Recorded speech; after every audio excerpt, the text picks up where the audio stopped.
o si se prefiere, un enigma, cuyo desciframiento vuelve siempre al vacío de lo indeterminado, y con ello a la plenitud de una significación infinita. Para expresar este asunto en términos paradójicos, digamos que en el poema lo que se nombra no implica discurrir o dar razón de lo que sí se dice, y lo que así se dice no implica identificar lo que simplemente se nombra. Ni lo uno ni lo otro, es decir, ni la explicación conceptual ni la identificación lógico-gramatical bastan para pensar la poesía. El lenguaje poético opera dentro de unas coordenadas que sin dejar de ser gramaticales, obviamente son gramaticales, subvierten al mismo tiempo las expectativas convencionales del signo lingüístico, creando un mundo que no está en ninguna parte. A-topos, a no confundir con U-topos, pero que contiene la posibilidad virtual de hacerse con aquello que se nombra y dice, dejando que la palabra sea la cosa misma. De esa manera, las palabras nacen como si por primera vez fuera, y valga la redundancia, a la fuera de su procedencia, es decir, a la intemperie de lo real. De esta manera, ellas se despojan de los hábitos del lenguaje, de lo que habitualmente se dice y se nombra, del tedio, el hastío y el aburrimiento, aún allí donde se afirma el ánimo de la más profunda melancolía. Et là, la chair est triste, et j'ai lu tous les livres. Malamé. Con la poesía y el arte en general, los criterios de sujeto y objeto pierden toda su pertinencia, pues lo único que importa es el trayecto, o mejor dicho, el jectum, la tirada de dados que jamás abolirá el azar, como enseñó el gran Mallarmé. El acaecer de lo que sin cesar ocurre y nos toca en lo más íntimo de lo que implica existir. Es decir, salir a la luz para volver a la oscuridad. Escribe Alessandra Pizarnik. Húmeda, concha de corazón de criatura humana. Corazón que es un pequeño bebé inconsolable. Como un niño de pecho, he acallado mi alma. Salmo. Oh, no es que quiera coquetear con la muerte. Yo quiero solamente poner fin a esta agonía que se vuelve ridícula a fuerza de prolongarse. Ridículamente te he adornado para este mundo, dice una voz apiadada de mí. Y que te encuentres con vos misma, dijo. Y yo dije, para reunirme con el migo del conmigo y ser una sola y misma entidad con él, tengo que matar el migo para así que se muera el con, y de este modo, anulados los contrarios, la dialéctica suplicante finaliza en la función de los contrarios. El suicidio determina un cuchillo sin hoja, al que le falta el mango. Entonces, adiós sujeto y objeto. Todo se unifica como en otros tiempos en el jardín de los cuentos. Para niños de arroyuelos de frescas aguas prenatales, ese jardín es el centro del mundo, es el lugar de la cita, es el espacio vuelto tiempo y el tiempo vuelto lugar, es el momento de la fusión y del encuentro. Cierra el poema. La esencia del lenguaje es su potencia, y no ya su presencia en el sentido de praesencia. Y su potencia consiste en crear lo que se nombra y nombrar el silencio que lo habita. Nombrar ese silencio que habita el lenguaje y que en otra ocasión también he llamado el silencio de las palabras, es la más íntima contradicción de la poesía. Escribe don José Lezama Lima. De la contradicción de las contradicciones, la contradicción de la poesía. Borra las letras y después respíralas al amanecer cuando la luz te borra. Como la mariposa cuando el niño avanza en su jardín, así también el poema cuando la escritura se dirige a lo inalcanzable de su propio vuelo. No es otro el sentido de los límites y la forma del sentido. El sentido de los límites es el momento de lo inacible. La forma del sentido es la configuración oportuna de ese momento que da lugar a la significación para desvanecerse de nuevo en su propio fulgor o destello.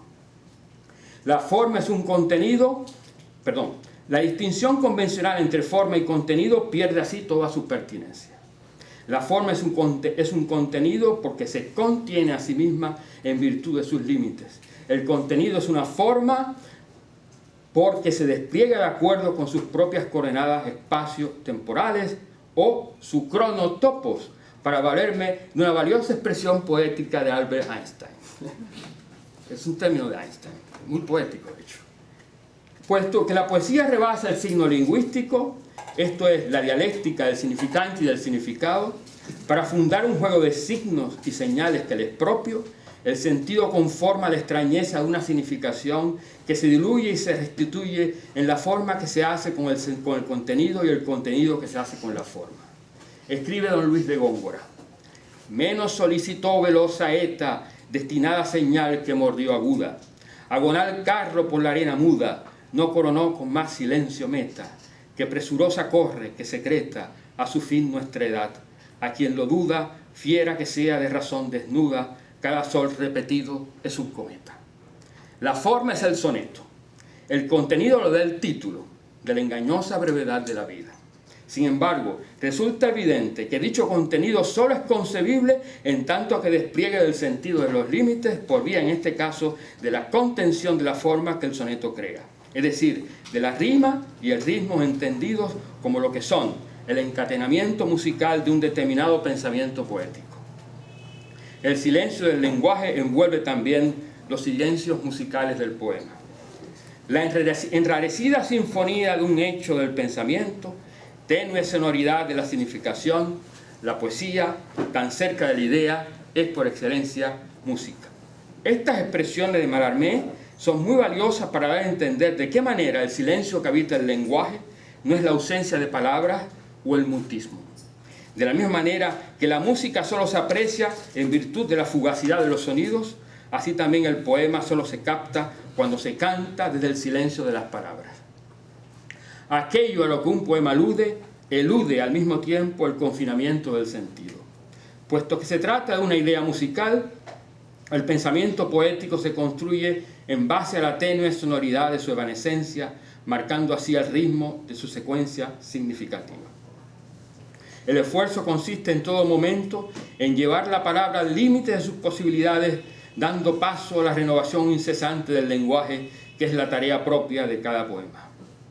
Un poema instaura el trayecto inédito de un encuentro insospechado, de palabras, que es también el punto de sutura de la poesía y de lo real, es decir, de la articulación imposible que paradójicamente no cesa de realizarse o llevarse a cabo.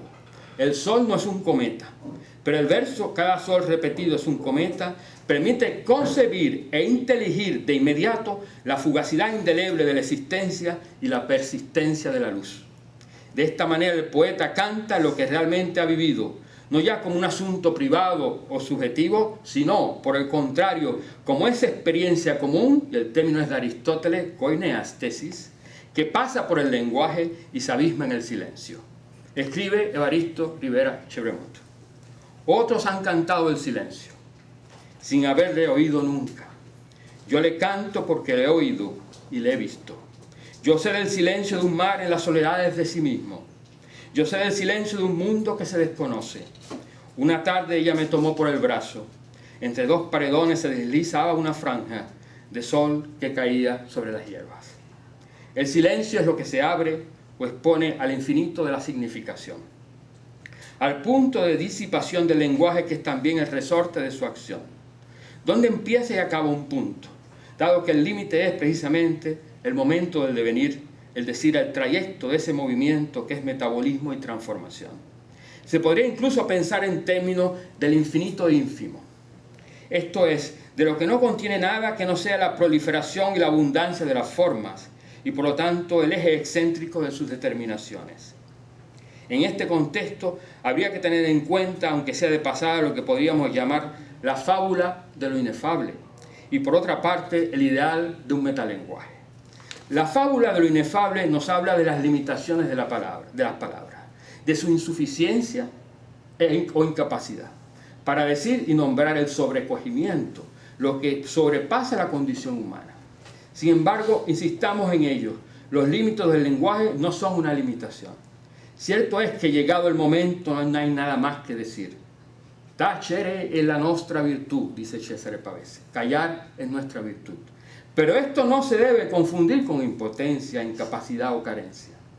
Por el contrario, es propio de la virtud del lenguaje volver al silencio que la habita, al vacío indeterminado de su potencia infinita. Por otra parte, la concepción ideal de un metalenguaje no deja de responder al afán humano en tanto que animal hablante por concebir, es decir, por crear a la luz, una esfera autocontenida del pensamiento. Tengamos en cuenta, por ejemplo, las ideas en Platón, el pensar que se piense a sí mismo, noesis, noeton de Aristóteles, o el concepto de pensamiento puro, rein Gedanke en Frege. Así, de la misma manera que en el ámbito metafísico de la moral surge la idea de una dimensión o plano trascendente capaz de redimirnos de las limitaciones del mundo, así también en el ámbito lógico-lingüístico surge la idea de una dimensión o plano capaz de salvar el lenguaje de sus equívocos, ambivalencias e imperfecciones inherentes o naturales. Escribe Frege: necesitamos un sistema de signos del que cualquier ambigüedad está ausente y a cuya estricta forma lógica no se le puede escapar su contenido. Cierra la cita. En cualquiera de los casos, sea en lo inefable o en lo metalingüístico, resulta claro que lo que se pierde por completo de vista es que el mundo es, ya de por sí, perfecto, completo, íntegro. Por eso se llama mundus, porque en latín mundus significa eso, completo, perfecto, íntegro, además de bello, es la traducción de cosmos.